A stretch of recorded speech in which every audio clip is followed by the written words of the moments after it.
Salamat po, Mr. Presiding Officer. Madam Witness, yung 32 years nyo po na sinabi sa banking industry, dun po, yun po ba lahat ay sa land bank lamang? Opo. Okay. And then, sabi nyo po, unusual. Unusual yung withdrawals na ito.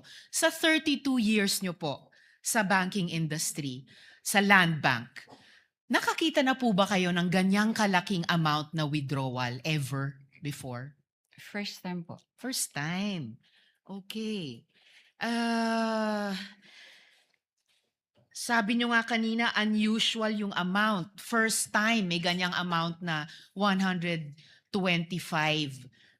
million pesos. Bakit nyo sinabing unusual? Ano yung floor nyo para sabihing unusual yung isang amount? Usually po kasi kaya naging unusual para sa akin kasi cash po siyang kinukuha. Mhm. Sa other ano naman po is kumbaga nag-i-issue po sila ng mga cheque sa yung disbursement po nila by checks po, hindi po cash. Okay. So hindi lang yung laki nung halaga na 125 million ang unusual din na yung ganyang unusual amount ay sa cash kinuha at hindi sa mga cheque. Opo. Okay.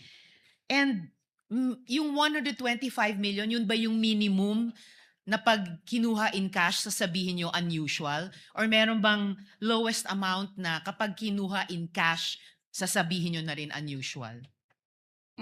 Puwede naman po naming, sabihin na unusual, let's say kung over, let's say 500,000 na po siya. Over 500,000. Kasi yun po, Kung over 500,000 kinuha in cash, sasabihin nyo unusual. for that particular, let's say po yung kliyente, yung Yes. mga gano'n po. Opo. For the particular client. Ito, hindi lang 500,000, 125 million. So, 250 times mas unusual sa minimum amount na sasabihin yung unusual kung kinuha in cash. Depende po rin sa yung kliyente po.